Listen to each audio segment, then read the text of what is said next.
Hi friends, Mahabharata ఇతిహాసంలో Draupadi చాలా కీలక పాత్ర పోషించింది. యజ్ఞం నుంచి జన్మించిన ద్రౌపది కారణ జన్మురాలు. ద్రౌపదికి బాల్యం లేదు. అలాగే ఆమె అందరిలాగా స్త్రీ గర్భం నుండి కూడా జన్మించలేదు. పాంచాల రాజు అయినటువంటి ద్రుపదుడు ఒక యజ్ఞం నిర్వహించగా అందులో నుండి జన్మించిన వారే ద్రౌపది, దృష్టద్యుమ్నుడు. ద్రౌపది అత్యంత సౌందర్యవతి. పంచపాండవులకు భార్య అయింది ద్రౌపది.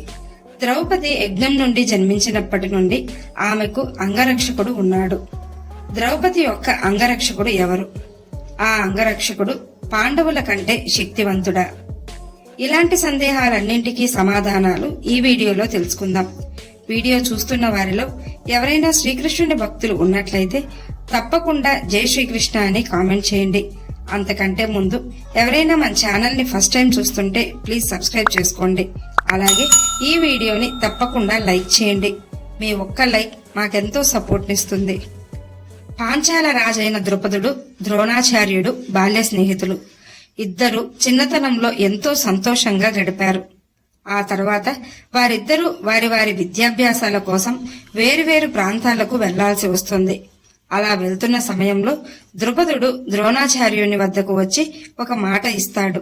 తాను పాంచాల రాజ్యానికి రాజైన తర్వాత నువ్వు ఏం కోరుకుంటే అది నీకు ఇస్తాను అని ద్రుపదుడు ద్రోణాచార్యునికి మాటిస్తాడు. కొంతకాలం తర్వాత పాంచాల రాజ్యానికి ద్రుపదుడు రాజు అవుతాడు. కాని ద్రోణాచార్యుడు కొంతమంది శిష్యులకు విద్య నేర్పుతూ వచ్చే సంపదను తన జీవనానికి ఉపయోగించుకుంటూ ఉంటాడు. గురువు కాబట్టి ద్రోణాచార్యునికి సంపద చాలా తక్కువగా ఉండేది. ద్రోణాచార్యునికి వివాహమై ఒక కొడుకు జన్మిస్తాడు. అతనే అశ్వత్థామ. ద్రోణాచార్యుడు తన కొడుకు అవసరాలు కూడా తీర్చలేని స్థితిలో ఉంటాడు. అలా ఉండగా అశ్వత్థామ తన తోటి పిల్లలతో ఆడుకుంటూ ఉంటాడు. అదే సమయంలో బాగా ఆకలి వేసి పాలను దొంగలిస్తాడు. అప్పుడు అక్కడున్న వారంతా అశ్వత్థామను తిడుతూ అవమానకరంగా మాట్లాడతారు. అదంతా చూసిన ద్రోణాచార్యుడు ఎంతో కుమిలిపోతాడు. సరిగ్గా అదే సమయంలో ద్రోణాచార్యునికి బాల్యంలో తన స్నేహితుడైన ద్రుపదుడు ఇచ్చిన మాట గుర్తొస్తుంది. వెంటనే ద్రోణాచార్యుడు పాంచాల రాజ్యానికి వెళ్లి ద్రుపదుని ఎదుట నిలబడి ఒక ఆవును ఇవ్వమని కోరతాడు. ఆవును అడుగుతుంది ద్రోణాచార్యుడు. తన బాల్యమిత్రుడేనని గ్రహించలేకపోతాడు ద్రుపదుడు. ద్రోణాచార్యుడు చెప్పడానికి ప్రయత్నించినా వినిపించుకునే స్థితిలో ద్రుపదుడు ఉండడు. ఒక భిక్షగాడు నా ఎదురుగా నిలబడి ఆవు కావాలని అడగడమేంటి అంటూ అవమానకరంగా మాట్లాడి ద్రోణాచార్యుణ్ణి గెంటేస్తారు. అవమాన భారంతో ఎంతో బాధతో ఎలాగైనా ద్రుపదునిపై పగ తీర్చుకోవాలనుకుంటాడు ద్రోణాచార్యుడు. ఆ తర్వాత పరశురాముని వద్ద ధనుర్విద్యను నేర్చుకుని గొప్ప ధనుర్ధారి అవుతాడు ద్రోణాచార్యుడు. అదే సమయంలో భీష్ముడు ద్రోణాచార్యుణ్ణి కురువంశ యువరాజులకు గురువుగా నియమిస్తాడు. ద్రోణాచార్యుడు కౌరవులకు, పాండవులకు అస్త్రశస్త్ర విద్యను నేర్పించి వారిని గొప్పగా తయారు చేస్తాడు. కాలం గడిచినా తనకు జరిగిన అవమానాన్ని మర్చిపోలేకపోతాడు ద్రోణాచార్యుడు.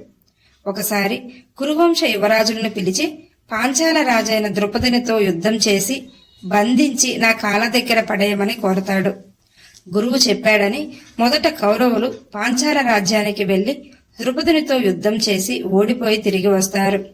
అప్పుడు పాండవులు వెళ్లి ద్రుపదునితో యుద్ధం చేసి అర్జునుడు ద్రుపదుణ్ణి బంధించి గురువు కాళ్ళ దగ్గర పడేస్తాడు. ద్రోణాచార్యుడు ద్రుపదునికి వారి బాల్యం గురించి, అలాగే ఇచ్చిన మాట గురించి, ఆ తర్వాత ద్రుపదుడు అవమానించిన సంగతంతా గుర్తు చేస్తాడు. ద్రోణాచార్యుడు పాంచాల రాజ్యంలో సగ రాజ్యం తీసుకుని ద్రుపదుణ్ణి వదిలేస్తాడు. ద్రుపదుడు అవమాన భారంతో అక్కడి నుండి వెళ్లినప్పటికీ ద్రోణాచార్యునిపై పగ పెంచుకుంటాడు. తన రాజ్యంలోని మహర్షుల్ని పిలిచి తనకు జరిగిన అవమానం గురించి వివరిస్తాడు. పగ తీర్చుకునే ఉపాయాన్ని కోరుతాడు ద్రుపదుడు. అప్పుడు ఆ మహర్షులంతా ద్రుపదుణ్ణి యాగం చేసి శక్తిని సంపాదించమని చెప్తారు. వెంటనే ద్రుపదుడు యాగం మొదలు పెడతాడు. ఎలాగైనా శక్తిని సంపాదించి ద్రోణాచార్యుని తల నరకాలనుకుంటాడు. అలాగే అతన్ని బంధించినందున కురువంశ నాశనాన్ని కూడా చూడాలనుకుంటాడు. ద్రుపదుడు చేసిన యజ్ఞం ఫలిస్తుంది. యజ్ఞం నుండి ఒక పుత్రుడు, అలాగే ఒక పుత్రిక జన్మిస్తారు. అప్పుడే ఒక స్వరం వినపడుతుంది వారికి.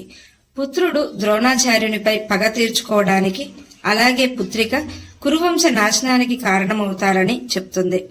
కాని ద్రుపదుడు పుత్రుణ్ణి స్వీకరిస్తాడు కాని పుత్రికను స్వీకరించడు. ఆ సమయంలో ద్రుపదుని కుమారులైన ఉత్తమౌజులు, యుధామాన్యుడు తండ్రికి నచ్చజెప్తారు. యజ్ఞం నుండి జన్మించిన పుత్రునికి దృష్టద్యుమ్నుడు, అలాగే పుత్రికకు ద్రౌపది అని పేర్లు పెడతారు.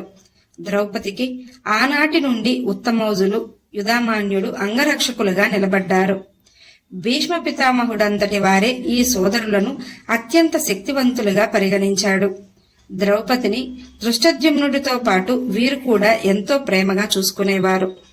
ఆ తర్వాత ద్రౌపది స్వయంవరంలో ద్రౌపదిని అర్జునుడు గెలుచుకుంటాడు. కాని పాండవుల తల్లి అయిన కుంతీదేవి చేసిన చిన్న తప్పిదం వలన ద్రౌపది పాండవులందరికీ భార్య అయింది.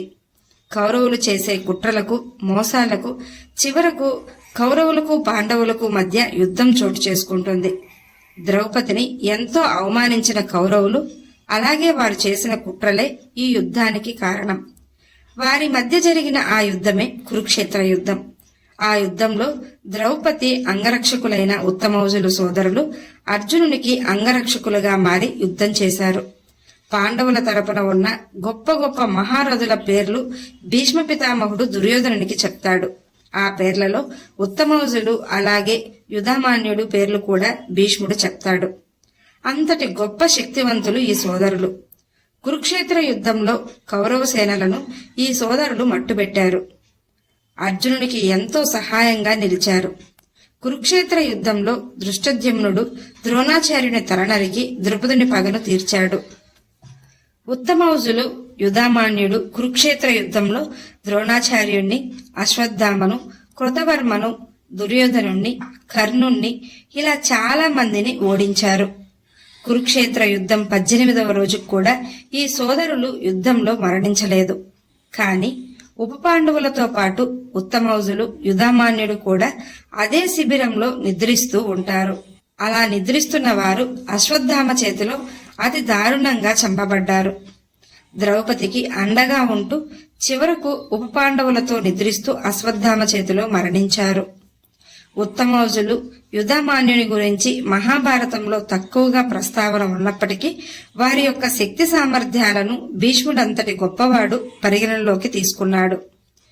ఈ వీడియో మీకు నచ్చినట్లయితే లైక్ చేయండి, షేర్ చేయండి, అలాగే సబ్స్క్రైబ్ చేసుకుని పక్కనే ఉన్న బెల్ ఐకాన్ని ఆన్లో ఉంచుకోండి. Thanks for watching.